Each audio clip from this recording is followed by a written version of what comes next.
Entonces va a tender a evertirse, generando lo que se llama ectropion, es decir, el ectropion es la eversión del párpado. Y si es que la fuerza dirige hacia el tarso, hacia la parte interna, esto va a generar una inversión y a esto se le denomina entropio. Ambas entidades son frecuentes, pero de las dos, la más frecuente es el entropio. Sin embargo, la más sintomática es el entropio.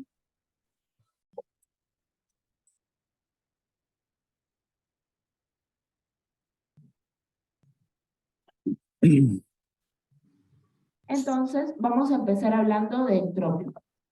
El entropio puede dividirse en cicatricial, paralítico o involutivo. El cicatricial va a ocurrir porque existe un acortamiento de la lamela anterior que se encuentra por delante de la línea gris.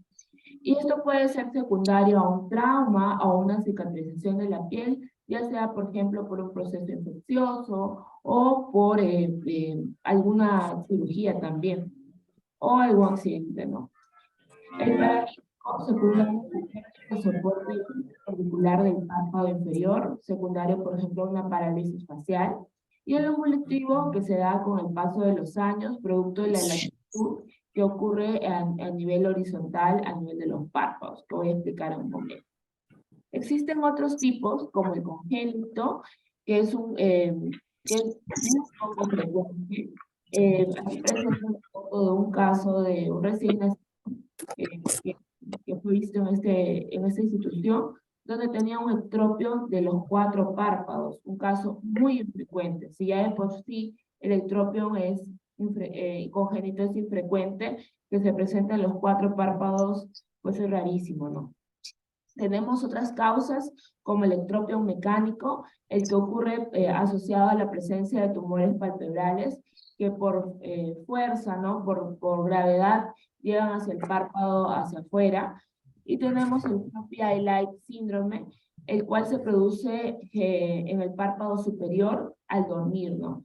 Debido a una laxitud de los tejidos, los pacientes pueden presentar una eversión del párpado durante el sueño. Ahora, ¿qué es lo que ocurre? Entonces tenemos que se puede dar la laxitud horizontal, y teniendo en cuenta de que el tarso está fijo a través de los tendones cantales mediales y laterales. Pero con el paso del tiempo y de los años, estos tendones pierden su función de estar tensos y se vuelven más laxos, lo que ocasiona que exista la posibilidad de, de que pierda la fuerza tensil y se dirija ya sea hacia adelante o hacia atrás, invirtiéndose o evertiéndose. También se puede presentar la hipoplasia mediofacial. Consideremos que la proveniencia malar puede ser un poco más pronunciada en pacientes o en personas de raza asiática, un poco menos pronunciada en pacientes de raza negra y se encuentra de manera intermedia en pacientes de raza blanca. Pero en algunos pacientes ocurre una hipoplasia mediofacial donde el hueso cigomático impresiona que se encuentra menos desarrollado y esto genera de que exista una aparente proptosis o hemiproptosis, ocasionando que haya una asimetría facial. En estos pacientes también puede ocurrir o aparecer el ectropio. Otro mecanismo de producción es el acortamiento de la lamela anterior. Si se acorta la lamela anterior, por ejemplo, por cicatrices o por alguna tracción, genera pues que el párpado también se dirija hacia adelante. Y la parálisis del músculo orbicular, luego de una parálisis facial, también está asociada a la aparición del ectropio.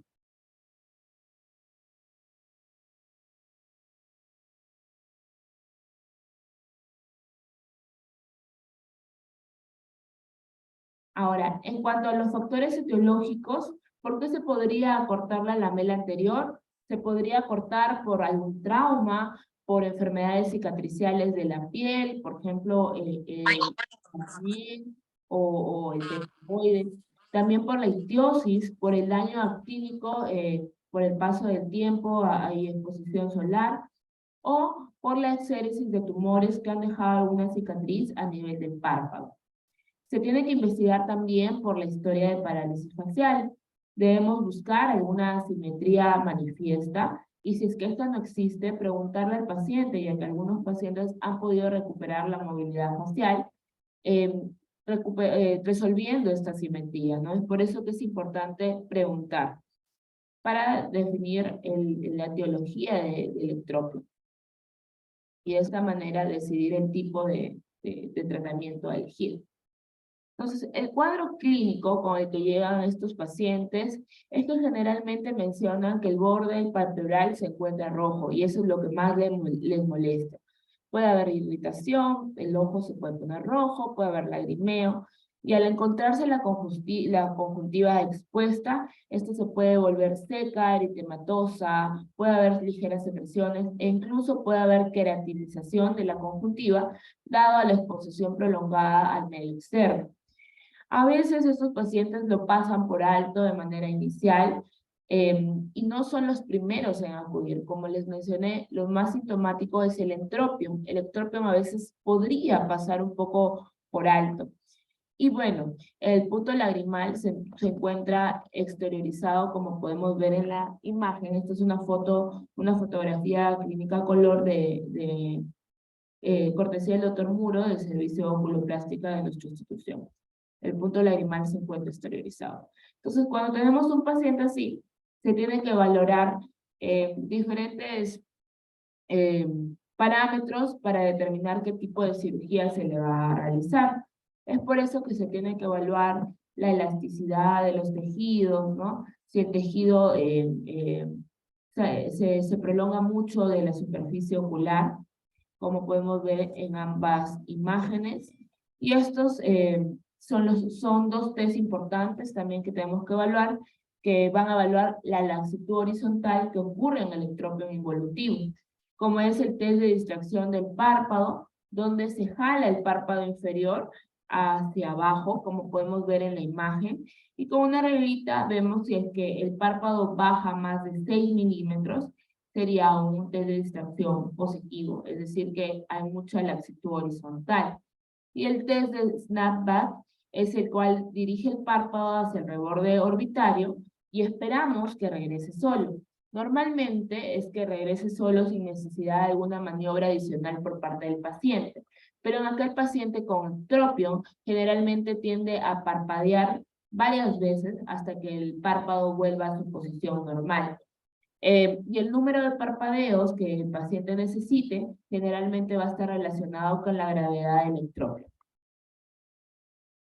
Entonces, para el diagnóstico tenemos que, básicamente es un diagnóstico clínico, se tiene que determinar en qué posición se encuentra, si está en la parte medial, en la parte lateral, en la parte media, o si compromete todo el borde del párpado. Debemos determinar también si es que existe involucro del punto lagrimal para ver el tipo de cirugía a elegir y, como les mencioné, la etiología, ¿no? Aquí podemos ver dos casos también, cortesía del doctor Muro. El primero es un caso de un paciente adulto mayor que está expuesto mucho tiempo a la radiación solar, es un paciente de Arequipa. Vemos que también tiene un pterigio y vemos cómo tiene un ectropio bilateral en ambos ojos, obviamente, ¿no? Y en el siguiente caso tenemos un paciente que tiene un ectropion del párpado superior cicatricial con bastante tracción, que incluso tenía una fístula al seno frontal. Entonces, para tener en cuenta algunas consideraciones de tratamiento del ectropio, en primer lugar, mientras que el paciente espera la cirugía, se le debe dar alguna terapia de soporte, ¿no? Entre estas, podríamos dar lubricantes que no se vayan tan rápido, ¿no? Tenemos que tratar de permanecer la mayor cantidad de tiempo, ya que este paciente no tiene una buena función de parpadeo y se pierde constantemente la lágrima. Entonces podemos utilizar geles para ayudar a mejorar la superficie ocular. Y bueno, luego pasar al tratamiento quirúrgico. La primera técnica que voy a mencionar, que es la más usada, es la tira tarsal, la cual es una técnica que deberíamos conocer todos los residentes, y el objetivo que tiene es acortar el párpado inferior a nivel del canto lateral. Generalmente podemos hacer una simulación del resultado durante nuestra atención en consulta, generando una leve tracción a nivel del canto lateral y viendo si es que nos va a ser suficiente con esto volver al párpado a su posición adecuada, ¿no? Es algo vivo, pero nos puede dar una aproximación del resultado quirúrgico. Entonces, básicamente, esta técnica, aunque no es el objetivo de la charla, voy a mencionar brevemente en qué consiste. Aplicamos anestesia local, luego vamos a hacer una cantotomía, para posteriormente hacer una cantolisis, y se obtiene una tira, ¿no? Esta tira que se obtiene se va a tratar de acortar. Luego de acortarla, se va a fijar al reborde orbitario, y finalmente se va a cortar la lamela anterior, que era la que también estaba presentando cierto grado de laxitud, y se cierra, ¿no? Y de esta manera logramos que el párpado inferior, que estaba en ectropio, se coloque nuevamente en su posición natural. Otro método que podemos utilizar es el método de la resección en cuña pentagonal. No es un método tan apropiado, ya que puede acortar un poco la apertura palpebral y embotar el ángulo del canto lateral. Va a requerir que seamos muy precisos al momento de alinear el párpado. En estas técnicas de resección en cuña se necesita utilizar al momento del cierre la técnica de los 3 puntos. El primer punto a nivel de la línea gris, otro a nivel de la línea de las pestañas y otro a nivel de la línea de las glándulas de meiomio. Y este es el tratamiento de elección para el síndrome de párpado flácido que habíamos mencionado anteriormente. Entonces, ¿qué es lo que se va a hacer aquí? Se va a hacer para una cuña pentagonal del párpado, que generalmente es de 10 milímetros, y se va a unir, esto se va a realizar a nivel de la unión del tercio lateral y los 2 tercios mediales, es decir, tirado hacia la parte lateral. Otra técnica a utilizar que se puede usar en el ectropio también involutivo es la operación del uso medial. Esta va a utilizarse cuando existe involucro del punto lagrimal para posicionar el punto lagrimal de manera adecuada, ¿no? Lo que se va a realizar es una incisión en diamante por debajo del punto lagrimal, y luego se va a cerrar con una sutura, lo cual va a hacer que se vierta el punto lagrimal hacia inferior. O sea, lo vamos a tratar de meter un poco el punto lagrimal al hacer tracción, como podemos ver acá. El punto lagrimal trata de irse hacia la parte más interna. Y para el ectropión paralítico, el tratamiento generalmente es similar al ectropión involutivo. Puede requerir un anclaje lateral a la mejilla para elevarla, porque estos pacientes, al tener un poco de flacidez o de poca función del resto de los músculos de la cara, puede ser necesario, o puede ser a veces necesario realizar incluso otros procedimientos adicionales. Aquí les presento unas imágenes también del servicio de oculoplástica, cortesía del doctor Muro, de un paciente que ha sufrido daños severos por quemadura, no solo a nivel de los párpados, podemos ver que a nivel de la frente, la zona malar, etc. Y la córnea también tiene daños asociados, ¿no? Y vemos cómo existe una marcada cicatrización, contracciones a nivel del párpado superior y del párpado inferior, que lleva a un lagoptalmos residual cuando el paciente trata de cerrar los ojos, ¿no? En esta otra imagen podemos ver también un ectropión del párpado inferior e inclusive una atracción en la parte superior, también producto de cicatrices, ¿no? Entonces, ¿qué hacemos cuando tenemos un ectropio cicatricial como los que acabamos de ver? El manejo es un poco más complicado ya que nos puede faltar un poco de tejido. Es por eso que nos podemos ayudar de utilizar algunos injertos. En estos casos, los injertos que se utilizan pueden ser del párpado superior contralateral, como si hiciéramos una blefaroplastía, se puede retirar esta parte de, de piel justo a nivel del surco palpebral. Otras áreas a utilizar son la zona preauricular, la zona retroauricular, la zona supraclavicular y la cara interna del brazo, del brazo, ¿no? Cualquiera de estos tejidos son útiles para llevar a cabo los injertos en los casos de un ectropio cicatrizal. Tenemos que tener en consideración que si nos vamos hacia la parte estética, muchas veces se trata de buscar el color de la piel que se encuentre más afín a la zona palpebral. Entonces, es por eso que, si es que se puede, ¿no? Se podría utilizar la piel del ojo contralateral si este se encuentra sano, o si no, se puede optar por cualquiera de las otras opciones, teniendo en cuenta que la cara interna del brazo generalmente va a tener una coloración un poco más clara que la cara, porque se encuentra menos expuesta al sol. Entonces, en esta técnica, básicamente, vamos a tratar de liberar los tejidos de las cicatrices. Luego se realiza una medición de la zona para ver cuánto de tejido donante vamos a utilizar y se obtiene el tejido, ¿no? Este tejido posteriormente se limpia, ¿no? De cualquier tejido subcutáneo que se encuentre sobrando, y se tratan de hacer algunas fenestraciones para que la cicatrización también sea mejor. Si nos podemos ayudar de algún apósito, como es el apósito de Brown, para hacer una mayor presión del injerto, y este se encuentre posicionado y se adhiera con mayor facilidad. Y aquí les traigo un caso también cortesía del doctor Muro, donde teníamos un ectropio cicatrizal del párpado superior, se liberaron los tejidos, se obtuvo un injerto, en este caso de la cara interna del brazo, y se comenzó a suturar el tejido, previamente realizando unas fenestraciones que podemos ver aquí, y se colocó un apósito de Brown. Entonces, los resultados de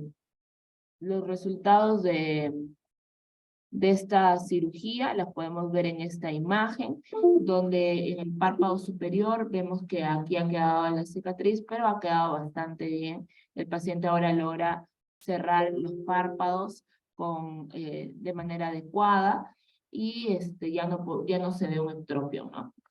Y en el siguiente caso, que no tengo las fotos previas, pero tengo el resultado del acto quirúrgico, es una paciente que tuvo un ectropio cicatricial también, en este caso del párpado inferior, y vemos cómo luego de hacerle el injerto, que aquí estoy tratando de delimitarlo, se ha acoplado bastante bien, y incluso no hay mucha diferencia con el tono de la piel del resto de la zona, ¿no?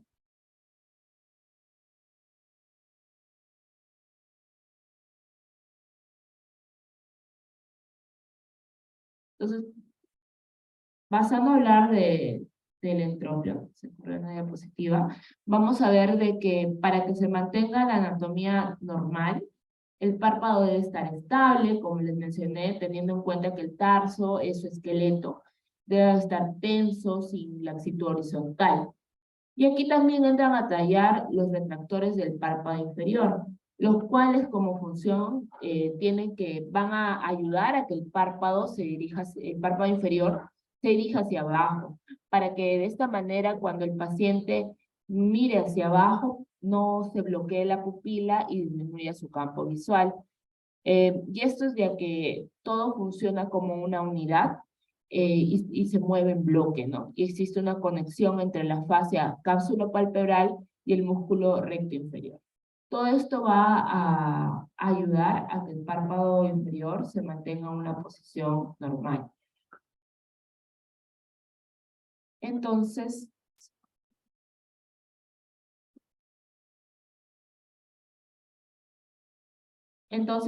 Los tipos de entropión pueden ser, en este caso, cicatricial, espástico, marginal o involutivo.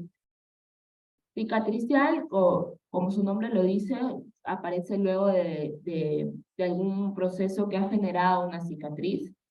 El espástico se va a dar por una fuerte contracción de los párpados que va a ocasionar que finalmente aparezca entropión. El entropión marginal, donde lo que se mal dirige es justo el borde palpebral, y el involutivo, que también ocurre por el paso de los años. Tenemos una variedad que es el congénito, que también es bastante raro. Entonces, el, el entropión involutivo, un ratito, disculpe.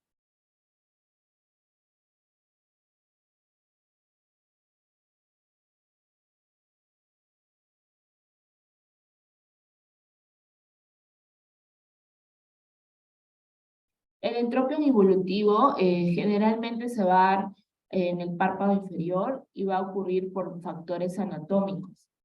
La laxitud horizontal que habíamos mencionado en la parte del entropión sigue siendo un factor importante, pero también aquí va a intervenir la laxitud de los retractores del párpado inferior que acabo de mencionar. También puede ser que exista un exceso del músculo orbicular presentral.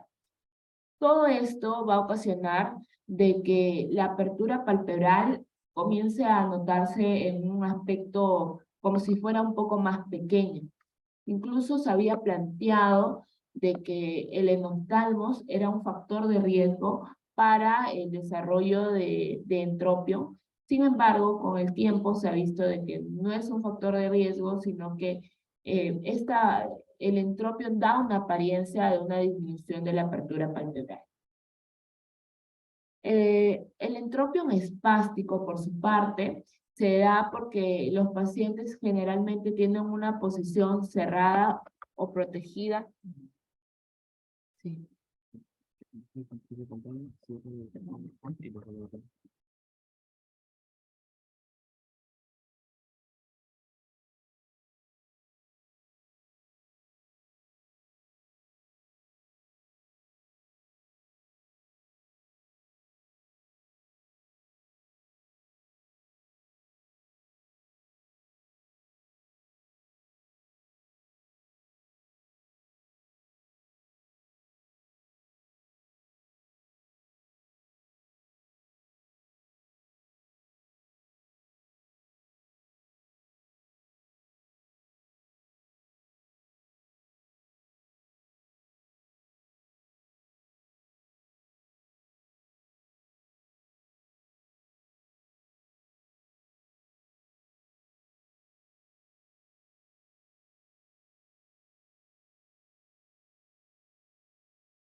Como seguía diciendo, el entropio espástico se va a dar porque generalmente el paciente va a tender a forzar el cierre palpebral. Va a encontrarse en una posición de entrecerrar los ojos protegida durante mucho tiempo, ¿no? Esto puede ser por un blefaroplasmo reflejo después de una cirugía, ya sea o una cirugía de segmento anterior o de segmento posterior. Cualquiera de ellas puede ocasionar que el paciente tienda a hacer un blefaroespasmo, y esto va a empujar al margen del párpado contra el ojo, como podemos ver en la imagen, y esto va a generar pues que el párpado finalmente se invierta. Esto, sumado a algunos factores predisponentes, como la laxitud horizontal, la laxitud de los retractores, finalmente ocasiona un entropio. Por su parte, el entropio cicatricial esta vez se va a deber a un acortamiento ya no de la lámina anterior, sino de la lamela posterior, que se encuentra por detrás de la línea gris. Se puede deber a procesos de cicatrización, donde uno de los principales exponentes es el tracoma, aunque no es muy frecuente en todos los medios, uno de los mayores representantes, pero también encontramos aquí a las quemaduras, que son muy frecuentes en nuestro medio y que recibimos de manera continua por nuestro servicio de emergencia, ¿no? Estos pacientes finalmente pueden presentar entropio. También por pemfigoide, por el síndrome de Steven-Johnson, e incluso se puede dar luego de chalacios o blefaritis recurrentes. El entropio marginal, por su parte, había dicho de que es que el margen está invertido y las pestañas de esta manera se dirigen hacia el globo ocular. El ángulo posterior del margen palpebral tiene una unión mucocutánea hacia anterior. Entonces, al final las pestañas son las que más molestan, ¿no? El cuadro clínico es mucho más sintomático, el paciente tiene bastante lagrimeo, bastante sensación de cuerpo extraño, bastante irritación y generalmente en algunos casos puede ser que el paciente llegue al servicio o a consulta con un esparadrapo que dirija el párpado inferior hacia la mejilla, tratando de vertir el párpado de manera manual o un poco rústica, pero que funciona momentáneamente, para de esta manera calmar sus molestias. Entonces, cuando tenemos un paciente con entropio, tenemos que ver si es que es cicatrizable o no. Entonces, vamos a evaluar la resistencia al tratar de reponer el párpado inferior en su lugar. Si es que existe resistencia, probablemente estemos ante un proceso de un entropio cicatrizal. Pero si es que no existe si es que no existen dificultades, probablemente sea involutivo. Tenemos que ver también el margen palpebral, la conjuntiva y el tarso, buscando cicatrices. En el caso de los procesos involutivos, generalmente se logra recolocar el párpado en su posición normal durante la evaluación y, sin embargo, luego de algunos parpadeos o cuando el paciente cierra los ojos, el párpado nuevamente se invierte, ¿no? Y esto es debido a la laxitud. Entonces, el tratamiento inicial, mientras que esperamos la cirugía, nuevamente son el uso de lubricantes. Esta vez son los lubricantes un poco más acuosos para ayudar a disminuir la sensación de cuerpo extraño, no permitiendo que se acumule mucha secreción, ¿no? Incluso se pueden utilizar lentes de contacto. Si se usan lentes de contacto, con más razón se tendría que usar lágrimas acuosas, ¿no? Y el tratamiento definitivo viene a ser el tratamiento quirúrgico. En este caso tenemos la cirugía de reinserción de retractores, en la cual lo que se va a hacer es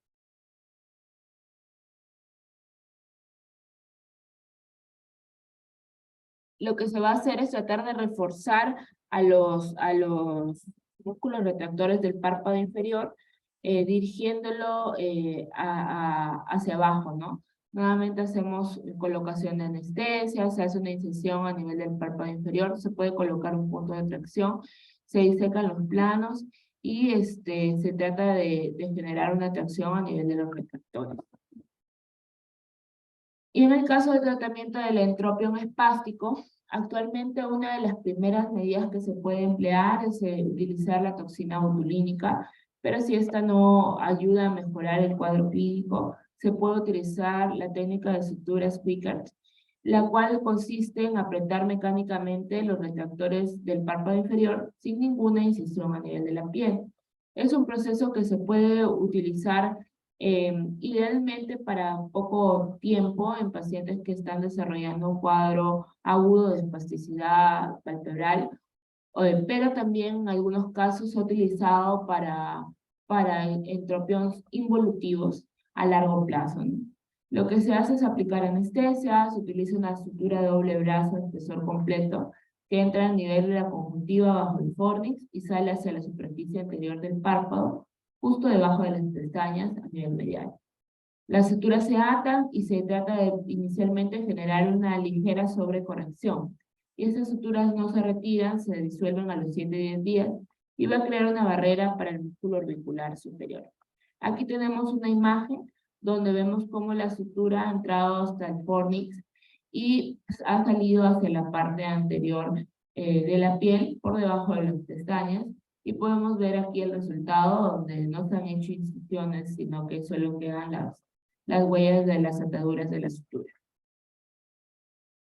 En el caso de la entropia cicatricial, lo que vamos a tratar de hacer es alargar la lamela posterior, que es la que se encuentra contraída. Pues, tenemos varias técnicas dependiendo de la severidad del entropio. En los casos leves se puede utilizar una tarsotomía o una fractura del párpado superior, que se puede usar tanto para párpado superior como párpado inferior. En casos moderados en el párpado superior, se puede usar una rotación del tarso terminal. Y en los casos severos, se puede usar una lisis del tejido cicatricial, es decir, una liberación, y se alarga la lamela posterior utilizando injertos de mucosa. Entonces, aquí tenemos el caso de la fractura del tarso en el entropión cicatricial leve, donde se va a alargar y reorientar la lamela posterior cicatrizada. Como podemos ver, se coloca un punto de tracción, se fractura el tarso en su espesor total, pero la dirección del punto que vamos a utilizar para direccionarlo hacia adelante no genera que el ángulo de separación entre el tarso fracturado sea mayor de 90, es menor de 90. De esta manera se logra una ligera inversión, sobre todo a nivel del margen palpebral. Sin embargo, cuando ya es un poco más avanzado el entropio y se encuentra en el párpado superior, se puede hacer una técnica de fractura, pero que genera un ángulo mucho mayor del mencionado previamente, ¿no? Es decir, es más de 90. De tal manera que, como vemos en la imagen, el punto que se genera es perpendicular al tarso, direccionando las pestañas hacia arriba y hacia afuera. Y esto nos va a servir para casos de entropios marginales. Y en los casos moderados a severos nos tenemos que valer de injertos. Como estos injertos irían hacia la lamela posterior, que está íntimamente relacionada con la superficie ocular, tenemos que usar algunos injertos de mucosa, donde los más usados son los de mucosa oral y los de mucosa labial. De ambos, las de mucosa mejores resultados, ya que los de mucosa labial y pues lo que se realiza es, como vemos en la imagen, una ampliación de la lamela posterior utilizando estos injertos. Los resultados pueden ser variables, como los que podemos ver. El objetivo es que el párpado regrese a su posición adecuada y el paciente logre un buen cierre estructural. Entonces, las conclusiones de esta charla son que la posición del párpado debe ser paralela al globo ocular, manteniendo un cierre adecuado que permita una adecuada lubricación de la superficie ocular. Las posiciones palpebrales más frecuentes, la malposición palpebral más frecuente es el ectropio, pero la más sintomática es el entropio. Por eso el paciente tiende a acudir al médico más pronto. Y el mecanismo que interviene en ambas es la laxitud horizontal. El ectropio puede ser involutivo, cicatricial o paralítico, mientras que el entropio puede ser involutivo, cicatricial, espástico o marginal. Y el tratamiento quirúrgico va a variar dependiendo del caso. Debemos mencionar aquí que la tira tarsal no nos va a servir solo para ectropio, sino que también nos sirve o nos es útil para los casos de entropio. Y estos pueden ayudarse de otras técnicas quirúrgicas como la cirugía de reinserción de retractores, tanto para entropio como ectropio. Y los resultados son buenos con la tira tarsal, ¿no? Muchas gracias por su atención. Eso sería todo por mi parte.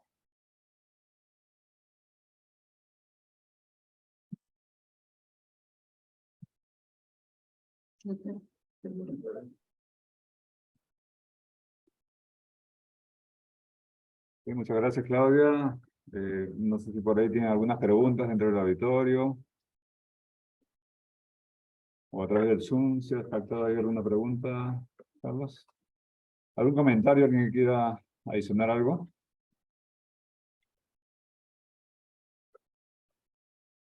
Bueno, en estos casos, probablemente los que sean de más difícil manejo son los tanto ectropion como entropion cicatrizales, ¿no?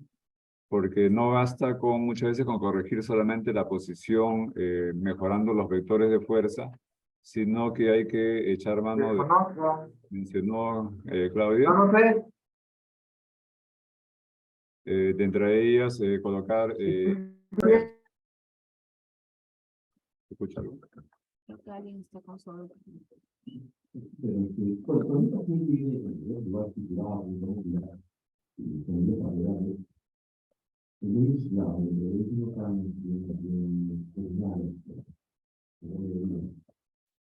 Hay un tipo mínimo que uno debería esperar para que el gobierno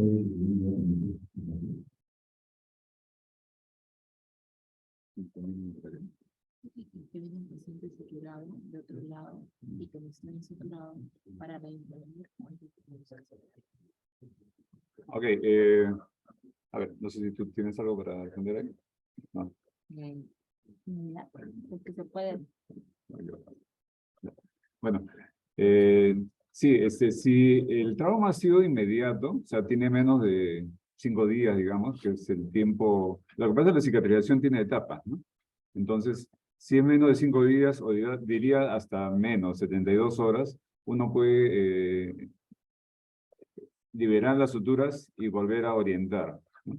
Ahora, depende mucho de qué tan comprometida está la superficie del ojo, porque si uno aventura que en los días siguientes la superficie del ojo va a sufrir, va a tener más daño, sí hay que hacer algo, ¿no? Hay que cambiar la orientación del párpado en estos casos. Y de las pestañas. Las pestañas son muchas veces las que están causando daño a la superficie del ojo. Si no es así, si la superficie si ya pasaron muchos días y la superficie del ojo no está amenazada, uno puede esperar, y en general uno espera que el proceso cicatrizal se complete, y estamos hablando de 6 meses. Yo les estaba mencionando que los casos más difíciles de manejar probablemente sean los casos cicatrizales, tanto en entropion como ectropion. En el ectropion, ectropion cicatrizal, necesariamente uno tiene que echar mano en estos casos de lo que son injertos de piel, porque lo que quiere uno modificar es la lamela anterior muchas veces. Y ya eso ya lo mencionó Claudia con bastante detalle. En el entropion, hacia adentro, el entropion cicatrizal, y esto está asociado, y esto lo saben muy bien los que hacen enfermedades externas, córnea, a cuadros como Steven Johnson, como el pemfigoide, quemaduras en la superficie del ojo, ¿no? Todo eso, ¿no? Es muy difíciles de manejar. Particularmente Steven Johnson me parece que es uno de los casos que más dificultades da, porque no solamente está asociada a rotación del párpado hacia adentro, sino a la aparición de tritiasis, ¿no? El paciente muchas veces uno logra colocar el margen del párpado en buena posición y sin embargo siguen siempre constantemente creciendo pestañas hacia adentro. Entonces ahí hay que reforzar al paciente que esto es un procedimiento que no sabemos cuándo va a ser la última vez que le vamos a hacer una cirugía. Hay que echar mano muchas veces de algunas de las cosas que mencionó Claudia, en este caso injertos de mucosa, injertos, incluso la membrana amniótica muchas veces se usa en estos casos, pero también la fractura marginal que mencionó Claudia, y a veces también individualmente manejar las pestañas ya para eliminar la triquiasis, ¿no? Esto no es estrictamente el tema de esto, pero sí hay que tenerlo en cuenta. ¿Alguien más? ¿Algún aporte? ¿Alguna pregunta? A ver. A ver, por favor.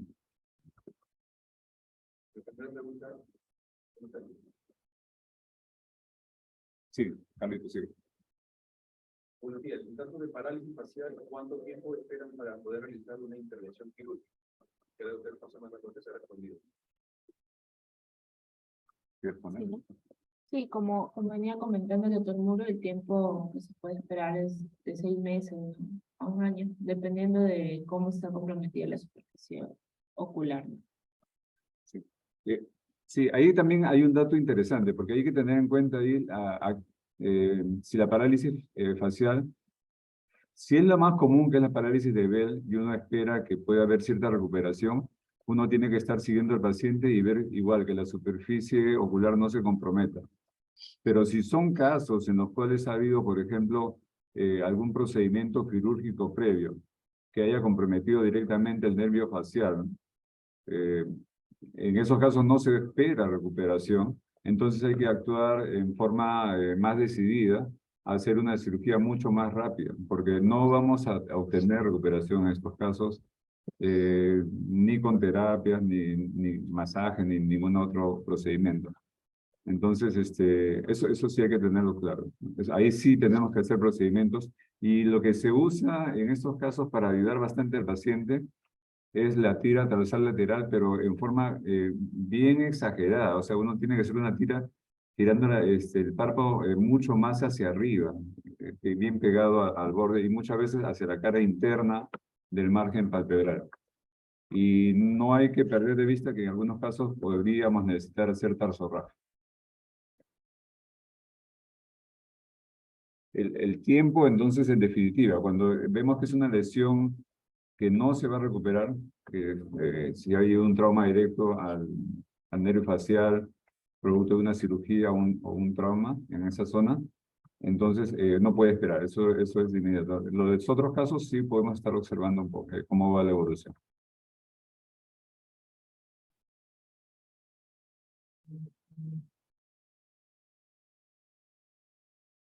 Con respecto al deporte de repente cuidar el lente de contacto, son un lente de contacto en los casos de entropio, a veces en ciertas oportunidades puede ayudar a que el paciente se pueda trasladar de lugares distantes para poder resolver la patología. Siempre tener en cuenta el entropio, digamos, como caso de un riesgo mayor para el compromiso del epitelio corneal y por ende la integridad de la córnea.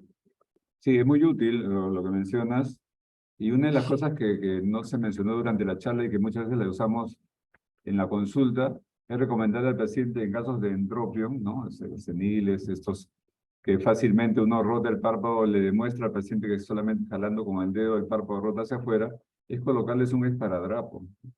No, les coloco un esparadrapo por fuera, les enseña al paciente, y ahora la facilidad de decir al paciente, tomes una foto ahorita y vea cómo lo coloqué. Porque si uno lo coloca muy cerca al borde del párpado, en uno de esos parpadeos, lo que se va dentro es el párpado con todo y esparadrapo, y eso es mucho más molesto. Entonces, si el paciente siente eso, simplemente ya no se lo va a querer poner. Entonces, no hay que ponerlo tan cerca del borde, un poco alejado.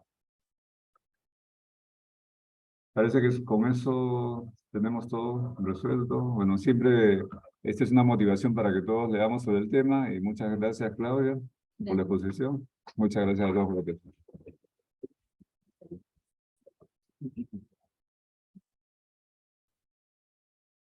Gracias, damos por finalizado el ciclo.